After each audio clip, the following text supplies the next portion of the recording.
सिंह साहब नमस्कार।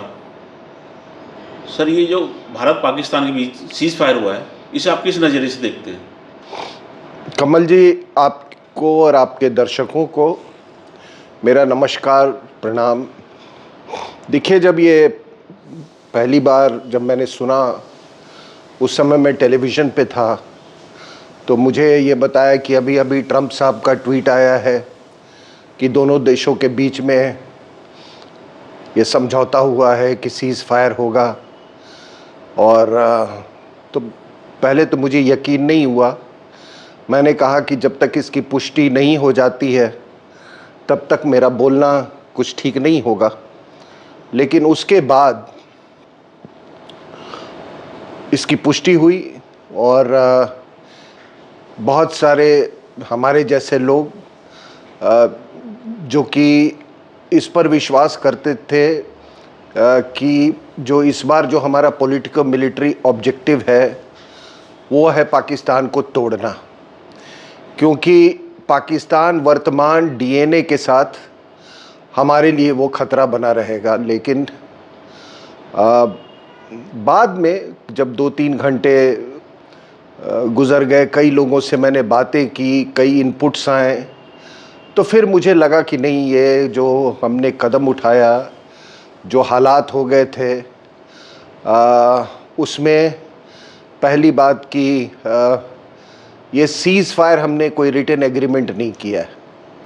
और फिर शाम को मैं टाइम्स नाउ के डिबेट पे था 8 बजे, तो कई अधिकारी भी थे, भूतपूर्व सैन्य अधिकारी, उन्होंने भी, वो काफ़ी अच्छा डिबेट था, उसमें उन्होंने कहा कि ये कोई सीज़ फायर इसको ना कह के इसको एक पॉज कहिए। और बात सही है।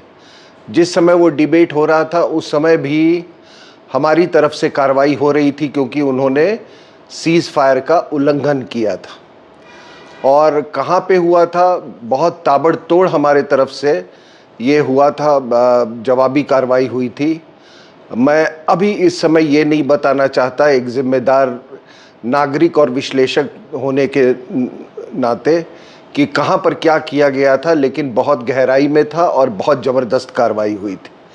तो ये सीज़ फायर का ये है कि जब बहुत सारी अटकलें लगाई जाती हैं कि जो शहबाज शरीफ के बड़े भाई हैं, नवाज़ शरीफ, वो जाके ट्रंप साहब के बिल्कुल पैर पे गिर गए और उन्होंने कहा कि भाई फिर कैसे करना है। तो नवाज़ शरीफ ने कहा कि हमारा डीजीएमओ उनसे बात करेगा।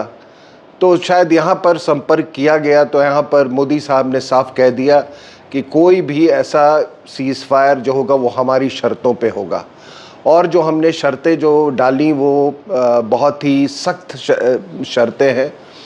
हमने ये भी कह दिया कि जो भी हमारे जो कूटनीतिक संबंध है वो दोबारा स्थापित नहीं होंगे। इंडस वाटर ट्रीटी जो है वो दोबारा वो सस्पेंडेड रहेगा। ये सारी बातें हुई।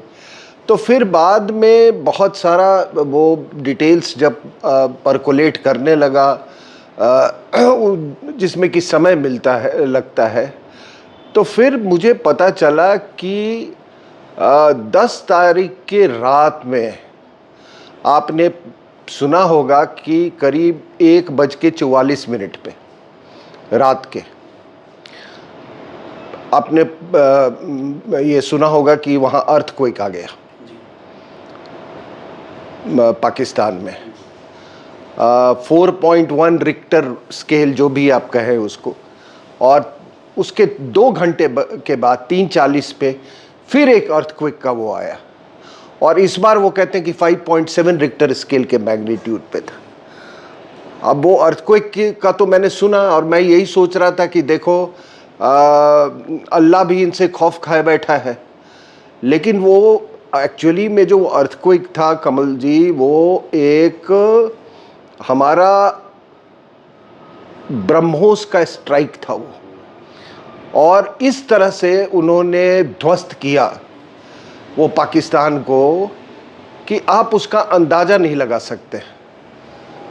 हमने जितनी भी लड़ाइयाँ अभी तक लड़ी हैं ना, 65 हो, 71 हो, कारगिल हो, उनके एयरफोर्स को ऐसा पनिशमेंट हमने पहले नहीं दिया था। तो कोई 11 एयरफील्ड हमने टारगेट किए, और जिसमें नूर खान जो कि चकलाला वो आपके रावलपिंडी के पास है, उसको इस्लामाबाद ही कहिए एक तरह से। उसके बाद हमने रफ़ीकूल, मुरीद, सुकूर, सियालकोट, पसरूर, चूरियाँ, सरगोदा, ठीक है, स्कार्डू गिलगित बल्टिस्तान में, ठीक है। और वहाँ पर आपको मालूम है वो हमारा हिस्सा है, POJK का ये हिस्सा है। वहाँ पे चाइना पाकिस्तान इकोनॉमिक कॉरिडोर बहुत मतलब शुरुआती रूप लेती है, शुरुआती वहीं से होती है, भोलारी और जकोबाबाद। ये कोई 11 फील्ड को हमने दहला दिया पूरे पाकिस्तान को, और इस तरीके से दहलाया कि आप समझ नहीं सकते हो कि ये जो नूर खान जो एयरफील्ड है वो चकलाला में है, बहुत इम्पॉर्टेंट है। वो फाइटर एयरबेस है, वो ट्रांसपोर्ट का भी हब सेंटर है, वहाँ पर पायलट्स की ट्रेनिंग भी होती है। वहाँ पे आपके जो उसी के आसपास में जो स्ट्रैटेजिक फोर्सेस जो कमांड है जो कि न्यूक्लियर वेपन्स का ये करते हैं, वो भी आसपास में स्थित है। वो GHQ से ज़्यादा दूर नहीं है, वो इस्लामाबाद का हिस्सा है। तो हमने तो इस्लामाबाद को ठोक दिया ना सर, और ऐसा वैसा नहीं ठोका। अब ये बात सही है, मुझे कई सोर्सेज से पता चला है कि जब हमने वहाँ पे उनका ब्रह्मोस से ठुकाई की, तो वहाँ पे जो पायलट्स जो रनवे रेडीनेस पे बैठे हुए थे, सारे जो वो पायलट्स थे वो मारे गए। और उसके बाद से फिर हमने ये आप देखो वहाँ पे फिर सरगोदा में हमने अटैक किया। अब सरगोदा जो है कमल जी, वो न्यूक्लियर नर्व सेंटर है पाकिस्तान का, और न्यूक्लियर नर्व सेंटर है। और ये जो जकोबाबाद जो है वो F-16 का वो सेंटर बेस है। तो आप सोच सकते हो कि कई ऐसे अटकलें लगाई, मतलब ऐसा अंदाज़ा है कि बहुत भारी मात्रा में उनके F-16 भी डिस्ट्रॉय हुए। तो हमने एक तरह से उनके न्यूक्लियर आर्सेनल पर अटैक किया। अब कुछ लोगों का, बेवकूफ़ लोगों का कहना है कि अगर वहाँ अर्थक्वेक आया तो भारत में क्यों नहीं ये हुआ, ठीक है ना। तो भाई वो कोई टेक्टोनिक शिफ्ट नहीं हुआ, तो टेक्टोनिक प्लेट्स का शिफ्ट नहीं हुआ था। वो जो TNT का जब ये होता है तो उसका लोकल इफेक्ट जो शॉक होता है वो अर्थक्वेक जैसा होता है, वो लोकल इम्पैक्ट होता है। दूसरे सवाल लोग ये कह रहे हैं ना, जो यहाँ पे डाउटिंग थॉमसेस जिसको कहते हैं, वो कहते हैं कि अच्छा न्यूक्लियर बॉम्ब पे लगा तो वो एक्सप्लोड क्यों नहीं किया। अरे कोई दिवाली का पटाखा है वो? न्यूक्लियर बॉम्ब को डेटोनेट करने के लिए एक स्पेशल ट्रिगर आता है, ट्रिगर असेंबली आता है, वो बहुत हाई टेक्नोलॉजी है। तो हमने उनको न्यूक्लियर इसको एसेट्स पर भी हमने वॉर किया। एक तरह से जो हमने जो रेड लाइन थी उसको हमने शिफ्ट कर दिया, और फिर हमने वो ये भी कह दिया कि देखो आगे भी कार्रवाई हो सकती है, अगर तुम ये इसी तरह के काम करते रहोगे, ये जिहादी मंसूबे लेके, तो फिर वो that will be constitute as an act of war. तो हमने स्ट्रॉन्ग मैसेज भी दे दिया, ठीक है। तो अब है क्या कि अमेरिकन्स वो भी सब ऑब्जर्व कर रहे थे, सैटेलाइट से उनको पिक्चर मिली। सैटेलाइट से पिक्चर के बाद उन्होंने ये भी देखा कि हमने न्यूक्लियर साइट्स को किस तरीके से स्ट्राइक किया है। तो उन्होंने बातचीत की। पहल तो नवाज शरीफ ने बताया, जो कि वो गए थे, तो उन्होंने कहा भाई कि अभी इसको आप एक टेम्पररी आप इसको हॉल्ट कीजिए, नहीं तो ये केवल Kamal ji, it was not only a question of punishment, हम उस कगार पे पहुंच गए थे, अगला जो कदम जो होता तो वो नक्शे से ही पाकिस्तान ख़त्म हो जाता, अगर हम वही मोमेंटम हम जारी रखते। तो हमने कहा कि ठीक है, आप अगर अपने अभी हम फ़िलहाल इस पर हम थोड़ा स्थगित कर देते हैं, लेकिन हमारी पोस्चरिंग में कोई फ़र्क नहीं होगा, ये हमने मिस। और एक देखिए, एक बात मैं बताता हूँ, कोई भी दुश्मन हो उसको एक निकलने का रास्ता जरूर छोड़ देना चाहिए। अगर निकलने का रास्ता आप नहीं छोड़ेंगे तो उस सारा देश जो है वो एकत्रित हो जाता है। अभी क्या हाल है, हमने निकलने का रास्ता छोड़, मान लीजिए आप जिसको एक डिप्लोमेटिक आप एक एवेन्यू आपने उसको दिया, तो अभी क्या हो रहा है आप देखिए। वहाँ पे जब अमेरिकन्स ने, ये ट्रंप साहब ने ट्वीट कर दिया, उन्होंने तो बिना किसी से बातचीत, हमसे तो बात नहीं की थी, उन्होंने ट्वीट किया, और पाकिस्तान ने पहले ही हमारे वो हमसे बात करने के पहले ही उन्होंने थैंक कर दिया। जब थैंक्स उन्होंने कर दिया तो फिर चीन महाशय पाकिस्तान को कहने लगे कि तुमने हमारे साथ धोखाधड़ी की है, सारा हमारा असला हमारा इस्तेमाल किया और तुम थैंक कर रहे हो उसको। तब फिर उन्होंने सीज फायर का वायलेशन किया, और सीज फायर का चाइना को खुश करने के लिए, और जब वो वायलेशन किया तो हमने फिर दबा के ठोक दिया कहीं पर। कहाँ ठोका मैं वो नहीं बताऊंगा। अब बहुत सारी अटकलें लगाई जा रही हैं जो कि पब्लिक नहीं की जा सकती हैं, और लोगों को, कुछ लोगों को मालूम भी, हमसे ज़्यादा मालूम होगा, ओपन सोर्सेस से भी बहुत ये हो रहा है। इसी बीच क्या हुआ है कि बलूचिस्तान लिबरेशन आर्मी, आप देखो, इट इज़ ऑन रैम्पेज।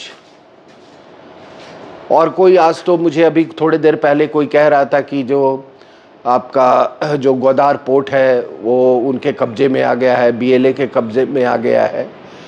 कुछ कार्रवाई हमारी नेवी ने भी ज़बरदस्त की है। नेवी के तो पूरी, आपको मालूम है, वहाँ पर उनका कोई मतलब टोटल मैरीटाइम सुपीरियॉरिटी था। तो कुल मिला के हमने पाकिस्तान को, आप देखो ना, हमने किस तरह से पनिशमेंट दिया है। पहले हमने उनका पानी पर हमला, मतलब हुक्का का पानी रोक दिया, सस्पेंड कर दिया इंडस वाटर ट्रीटी को। उसके बाद फिर हमने टारगेट किया उनके जो जितने जिहादी सेंटर्स थे। पहले हम क्या टारगेट करते थे, सेंटर्स मतलब हेडक्वार्टर्स, लॉन्च पैड्स को टारगेट करते थे, उसको टारगेट, तो हमने फिर उसको और कोई एक, जैसे बालाकोट में किया तो जैश ए मोहम्मद को किया था, वो उरी में बेसिकली लश्कर तोयबा को किया था। इस बार हमने तीनों को एक साथ, हिजबुल मुजाहिदीन, लश्कर तोयबा और जैश ए मोहम्मद,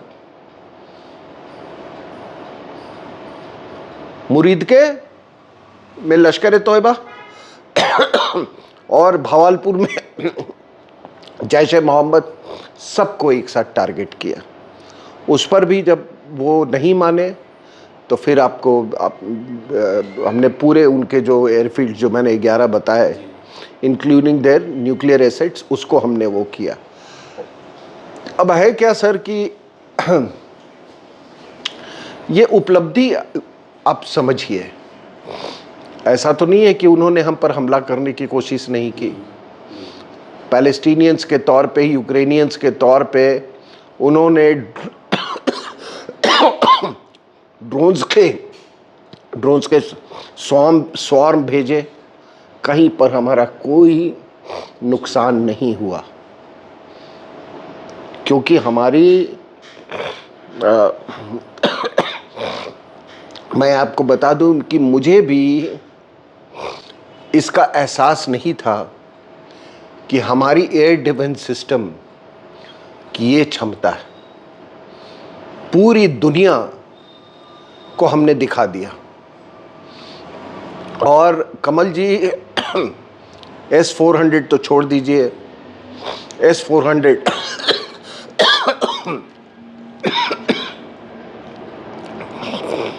S-400 ने तो सबको मालूम है एक बहुत उत्कृष्ट वो वेपन सिस्टम है। हमारे अपने इंडिजिनस आकाश ने जो कमाल किया, जो L-70 गन्स को हमारे DRDO ने मॉडिफाई किया, उसका भी ये कमाल था।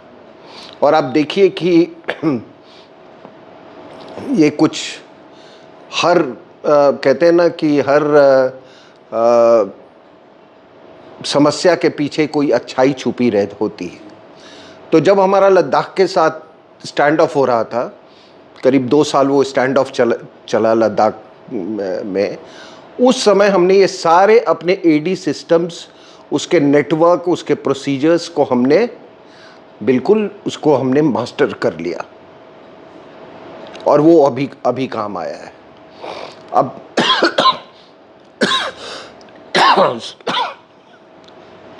सबसे बड़ा सवाल है कि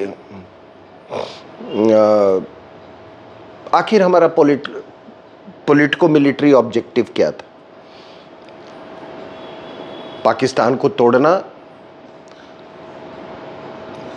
मुझे नहीं लगता है कि इस समय वो ऑब्जेक्टिव था हमारा, क्योंकि पाकिस्तान अपने आप टूट रहा है। अगर आप मान लीजिए आप ग्राउंड ऑफेंसिव करते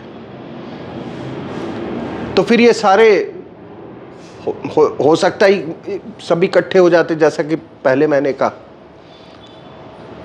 तो ये अपने आप ही अपने कॉन्टेंट, ये जो हमने पनिशमेंट दिया है, आप ये सोचो ना साहब कि पार्लियामेंट में खड़े होके एक बुजुर्ग पार्लियामेंटेरियन रो रहा है,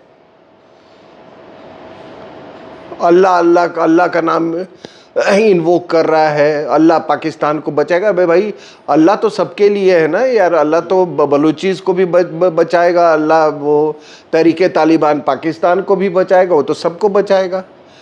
तो आपने देखा है कोई पार्लियामेंटेरियन को इस तरीके से रोते हुए? ख्वाजा आसिफ, डिफेंस मिनिस्टर, आप सोचिए, वो कह रहा है कि मैं मदरसों के बच्चों को इस्तेमाल करूंगा। तो उससे हुआ क्या है कि ये कार्रवाई जो हमने यहां तक अभी तक जो किया है, उससे मतलब पाकिस्तान आंतरिक रूप से बिल्कुल डिवाइडेड है। फौज की जो छवि जो है वो बिल्कुल वो गिर के मतलब जमीन पे आ चुकी है। वो ये चाइना वर्सेस US का इशू बन गया है। तो आप देखिए ये डिप्लोमेटिकली हमने कितना कुछ गेन किया है इससे। और ऐसा नहीं है कि हमने आगे की कार्रवाई पर हमने कोई रोक लगा रखी है। हमारे जैसा जो डिप्लॉयमेंट था वो जारी रहेगा। जो सारी चीज़ें हैं, IWT जो इंडस वाटर ट्रीटी, वो नहीं टच हो रहा है। लेकिन आप एक देखिए, आप इसको युद्ध कहें, कॉन्फ्लिक्ट कहें, जो भी कहें, सबसे बड़ी बात है कि हमने एक कैजुअल्टी हमने नहीं सफ़र किया है। हमने ऑपरेशन सिंदूर किया, वो 27 बहनों के सुहाग जो उन्होंने जिस गंदी जिहादी मानसिकता के तहत जो उन्होंने किया, तो हमने 27 के बदले में पता नहीं हमने कितने 100 मार दिए। भाई उनके जिहादी तंजीमों पे हमला हुआ है, कितने लोग मरे होंगे उसमें? आप सोचो 11 एयरफील्ड में कितने लोग मरे होंगे। वो ताबूत के वो जो फोटोग्राफ्स तो आपने देखे ही थे। तो हमने पाकिस्तान को आर्थिक रूप से, सैन्य रूप से ऐसी क्षति पहुंचाई है, और सबसे बड़ी उसकी छवि को हमने खराब जिस तरह से वो कर दिया है, तो उसका वो फिर से रिस्टोर वो नहीं हो सकता है। और सबसे बड़ी बात है कि हमने जो रेड लाइन जो है उसको हमने पुश कर दिया। और ये 2 चीज़ें हमने बहुत वो की है, बहुत हमारी उपलब्धि है। कि हमने न्यूक्लियर ब्लफ को, पाकिस्तान को, उसको हमने एक्सपोज कर दिया। दूसरा, हमने ये जो चाइनीज ब्लफ जो था कि हम टू फ्रंट सिचुएशन और ये वो, उसको हमने एक्सपोज कर दिया। तो कुल मिला के बिना हम कोई एक जान गंवाए, बिना पाकिस्तान के टेरिटरी के अंदर गए, सब स्टैंड ऑफ डिस्टेंस से हो रहा था सर। आप हमारी टेक्नोलॉजिकल सुपीरियॉरिटी देख लो। जितने भी हमने ब्रह्मोस फायर किए, अपने अपने टेरिटरी से फायर किया है। तो ये वॉरफेयर में एक बहुत बड़ा ये क्रांति ये लाएगा, और आने वाले समय में इसका ये एक तरह का केस स्टडी होगा।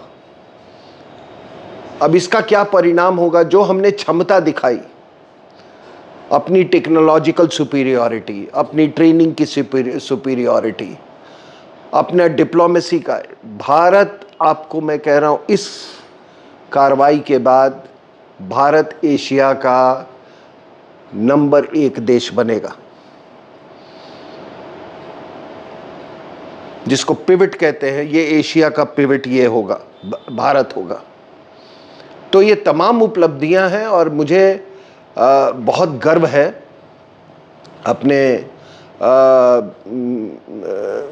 अपनी सरकार पे।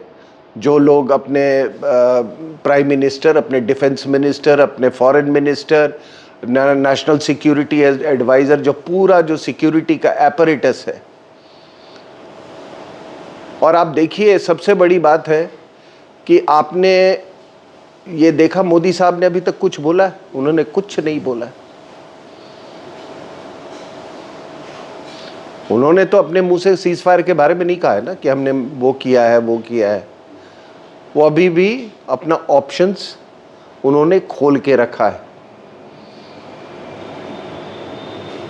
और हमने दुनिया को कुछ समय पहले, आपको याद होगा, मोदी साहब ने कहा था कि हम दुनिया के नहीं सुनते जब when it comes to fighting for the defence and security of our country, preserving our country. तो ये एक बहुत हर नागरिक को के लिए ये बहुत बड़ी मतलब खुशी की बात है, संतोष का बात है, और कि भारत ने इस तरह का प्रदर्शन किया। और अब आगे देखिए, आगे क्या होता है। अगर पाकिस्तान अगर आगे कुछ कार्रवाई होता है, तो वो ऑलरेडी जो पहुंच चुका था ऑन ब्रिंक ऑफ, जो मतलब जिसको नक्शे से मिट जाने का, वो समय बहुत जल्दी आ जाएगा। बहुत बहुत धन्यवाद।